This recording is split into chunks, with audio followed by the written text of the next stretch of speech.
Good evening from Rocky Mountain PBS. I'm Cynthia Hessen. This is Colorado State of Mind. On our minds tonight, water. For tonight's program, we're taping on location at the Denver Botanic Gardens, where this week the Johnson Foundation and Wingspread convened a regional forum on water and the future of water, bringing together people who represent all the competing interests for water in Colorado, including municipal and industrial, agricultural, and environmental concerns. Our guests tonight are all from different arenas, but they all work on water issues, and here they are. First, from Lafayette. I'm Alexandra Davis. I'm the Assistant Director for Water for the Colorado Department of Natural Resources. Been in water for 15 years, and it continues to be a fascinating and complex journey. And from Denver. Hi, I'm Dave Little. I'm the Director of Planning for Denver Water, and I've been in water for 30 years, and it continues to amaze me every day. From Savory, Wyoming, right near the northern Colorado border. Hi, I'm Pat O'Toole. I'm president of the Family Farm Alliance, and we ranch near Savory, Wyoming. My wife and I like to think we raise cattle, sheep, children, and expectations. And from Racine, Wisconsin. I'm Lynn Broaddus. I'm with the Johnson Foundation at Wingspread, where I run the environment program. And I've been in Wisconsin about 10 years, with water about 10 years, but in conservation a good bit longer than that. So, well, great to have all of you here after you've spent the day considering questions of supply and demand and conservation and, as we say, the future. In fact, let's start with the gee whiz fact from the projection that was unveiled earlier this year by the statewide Water Supply Initiative, which said that Colorado's population could just about double by 2050 to 10 million people. And even with all of the water projects that are on the horizon at the moment, they will not begin to cover that demand. We also know that the demand for food grown by Colorado farmers is going up, and that the energy development in the state is going to take a lot more water. So that is quite a challenge for water planners in Colorado, and I think we will just turn to the one we have right here on the set. How is Denver Water regarding that kind of information? Well, as you might imagine, it's quite a challenge because one of the things you learn real quick when you're a planner in water is that as soon as you make a projection, you're wrong. And so that causes a lot of consternation. But we're using a technique called scenario planning, where we don't look at one future, we look at multiple futures. And we try to make sure that we're positioned in the best way possible to address each of those futures as they present themselves. And the goal is to find some common ground early on where if we implement those components, that we're set for any future that we're on. So we're trying to be as flexible as we possibly can. Can you give us an example of one of them, I suppose, is that the population doubles? One of them is global climate change. One of them is the green revolution. We have an economic disaster scenario, which we designed before the most recent economic downturn. And all those present different challenges for us to look at.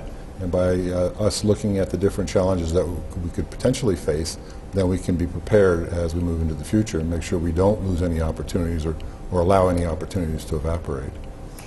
Alexandra, when we think of water and energy, right now, we know that just getting water to people takes energy, of course, but the Department of Natural Resources is looking beyond that, I understand, to what could happen with energy in the future and the way it would spike water demand. We are trying to get our hands around the energy-water nexus and how energy demands will fuel water demands and how water demands will fuel energy demands, and what that means in terms of long-term supply and demand issues.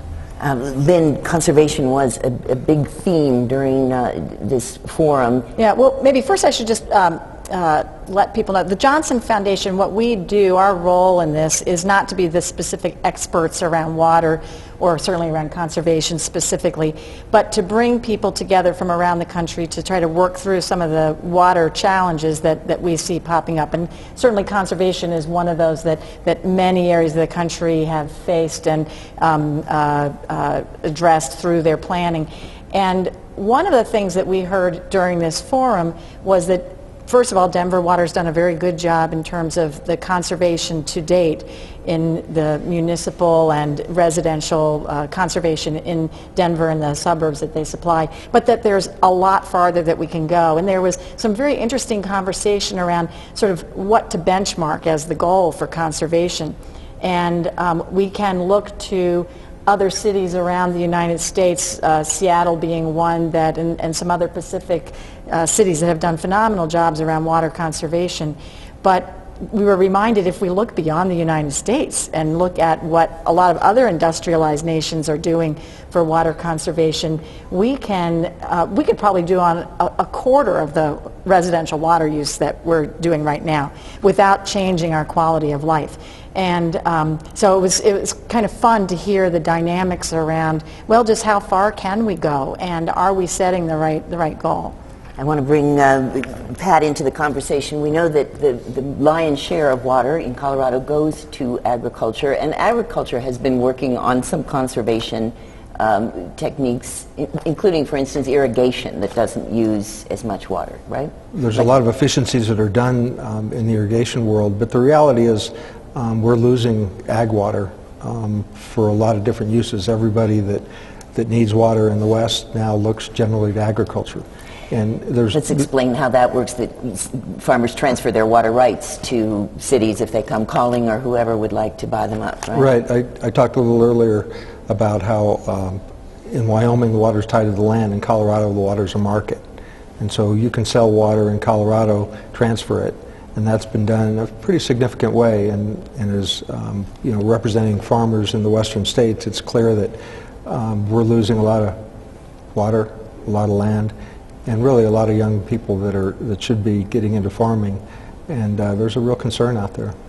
Since it is private water rights, though, that is an individual decision, isn't it? Of Absolutely, and there's a conundrum, because I've heard so many times, well, the farmers want to sell the water, that's their retirement vehicle or whatever. But the reality is, from a policy perspective, we as farmers are being asked to produce twice as much food in the next 40 years for a growing world population, and yet we watch the resource disappearing on almost every level. And I think that water policy in Colorado specifically, there's still a lot of potential for structure. Family Farm Alliance has said many times that we don't particularly care if there's much more structure built for agriculture, but we think that if it's for the cities so they don't take ag water, that would be a much better scenario for us.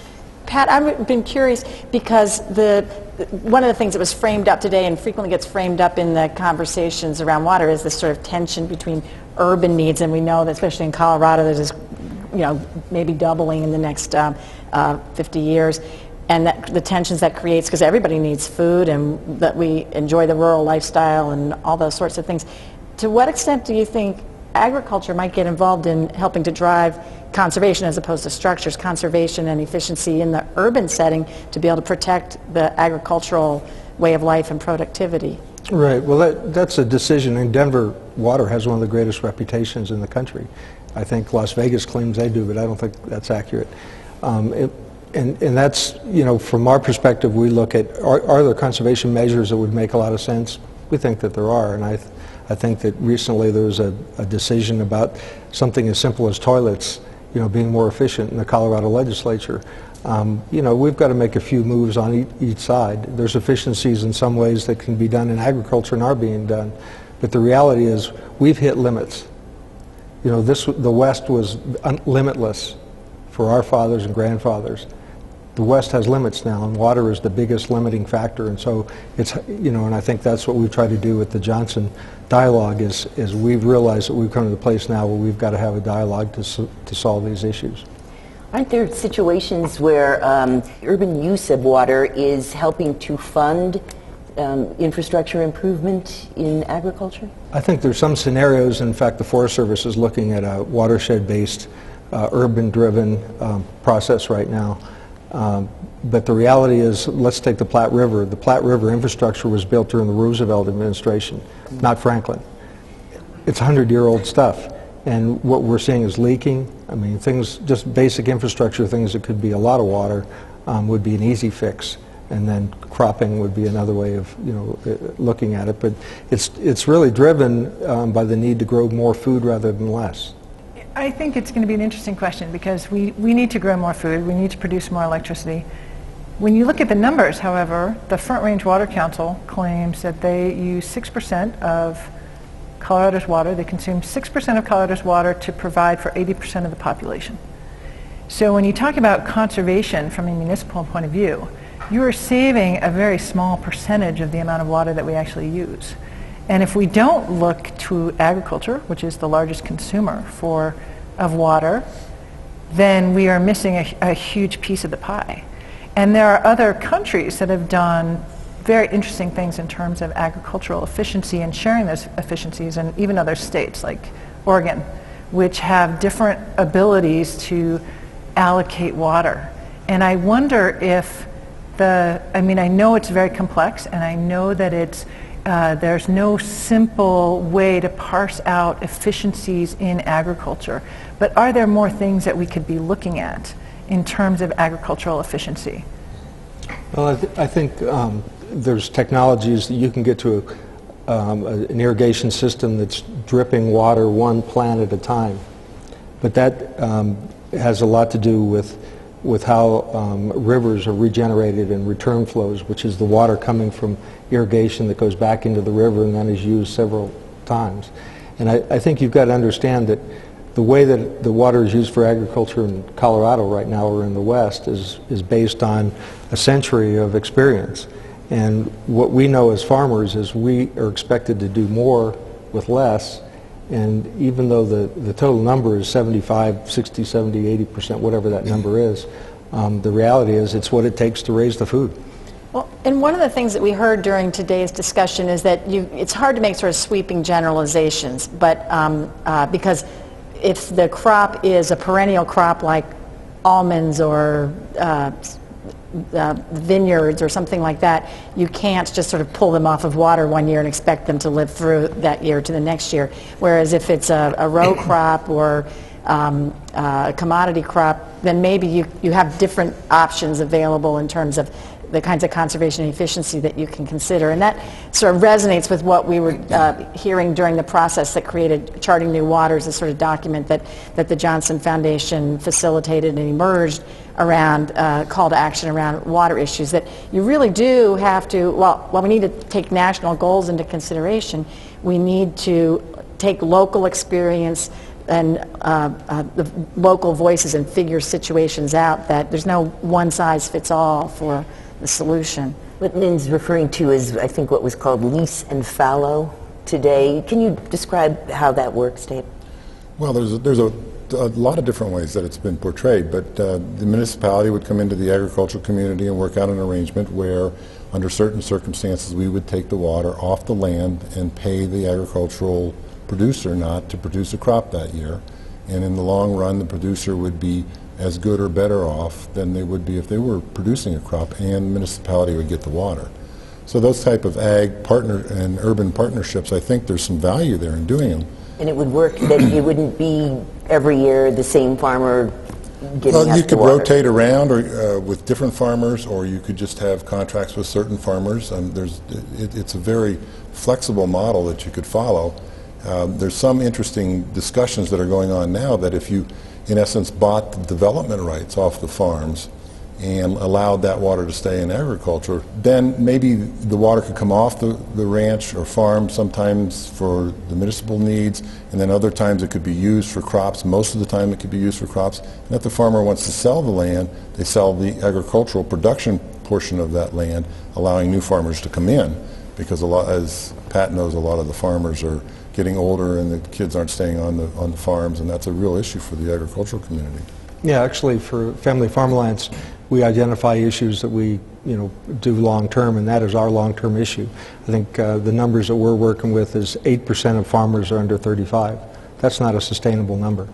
Right. The average age of farmers is me. That's too old. And what we know is we're not talking people into doing that very basic, crucial part of society, and part of it's a regulatory discussion about where our values are. I think there was a study done at Colorado State University that urban people westwide said that they didn't want to see water transferred from agriculture to cities. That's against their own interest. But in fact, it's because there's a real communal feeling in Colorado particularly about the green space and the open space. And I have to tell you, there's something so shocking that I saw recently was a study that came out of CSU of the Greeley-Fort Collins corridor and what it's going to look like in 10 years, 15 years, 20 years, and it just doesn't look like a place I'd like to live. We're moving toward a Colorado that maybe we're not happy with, and yet there's a sort of inevitability to it. Doubling a population, think about it. What's it going to mean? But one of, oh, go ahead, Alex. No, I was just going to key off the word inevitability. Yeah. Is we think that there's this inevitable cement corridor between Colorado Springs and Cheyenne, but it doesn't have to be that way. And we think that we're going to move all of our water, we're going to meet our energy, environmental, and municipal water needs off of agricultural water. But it doesn't necessarily need to be that way. And I think one of the exciting things about the conversations that the Johnson Foundation has started and the conversations that Denver Water has entered into with the Colorado Cooperative Agreement and the alternative to buy and dry transfer conversations that are out there is that we can be more creative around what the future looks like if we're interested in doing things differently. People are very passionate about it. That's why there's, you know, kind of hope for the future. People are passionate that they want to live in the Colorado they like. One thing that was discussed during the forum was the way that growth and economic development happens, and then it is expected that the water will be supplied to that. We have these two Fortune 500 companies that are coming in to set up shop, but no one, it appears, no one said we're going to need water for X number of new people to fuel these jobs.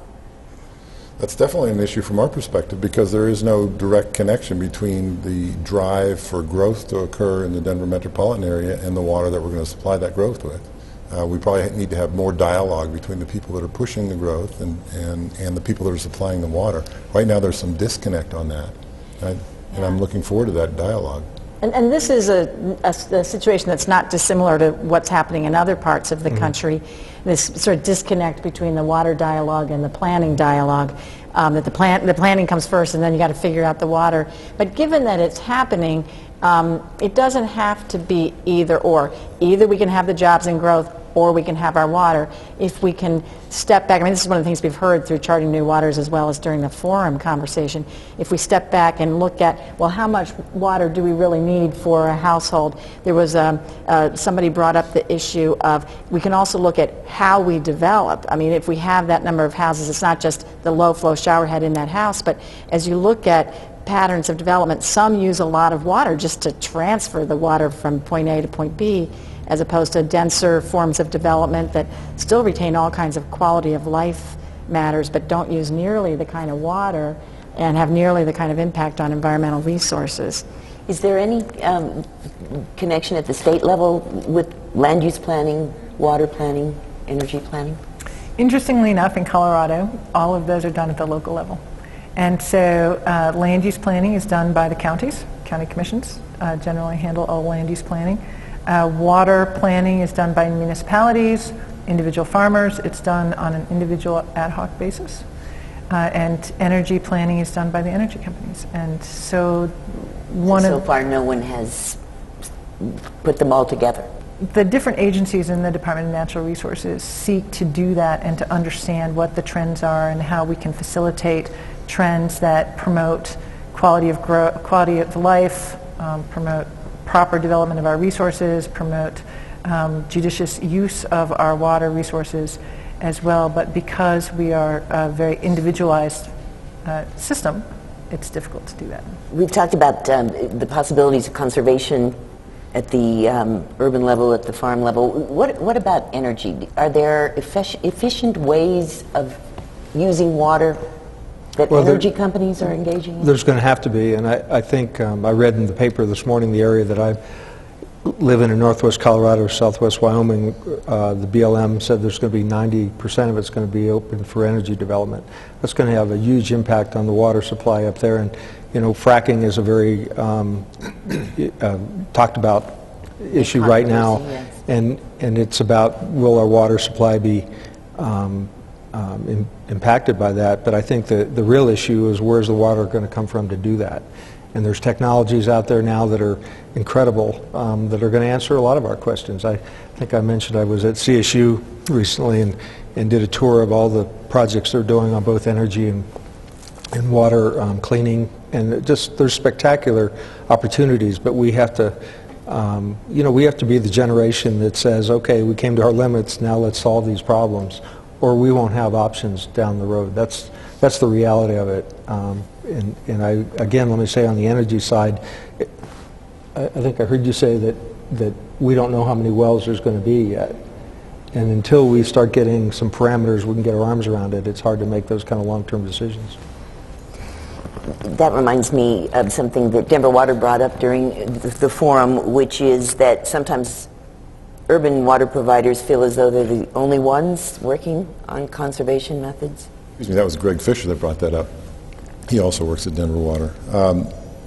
That's true because, as mentioned earlier, we use 6% of the water for all the municipalities in Colorado, and the focus is really on how much conservation we do in the municipal areas, and we're very proud of our conservation program. But from our perspective, conservation is one of, we call it the three-legged milk stool, one of three legs that we have to pursue simultaneously: conservation and recycling of water and development of additional supplies.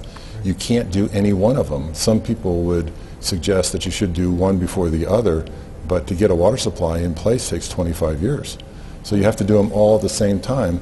But it does sound like, and to a large extent, it's conservation on the Front Range that we talk about in the Front Range municipalities, not necessarily on a statewide basis. And so, although we are very proud of our conservation program and use only what you need, we think that it needs to be broader. It needs to be more of a statewide effort. And in fact, isn't it true that Denver Water customers are using less water now, even though there are more of them? That's correct. Than there were 10 years ago? That's correct. So our customers are really doing their part, and we're looking at asking them to do more. And we'll continue to ask them to do more to get more and more efficient.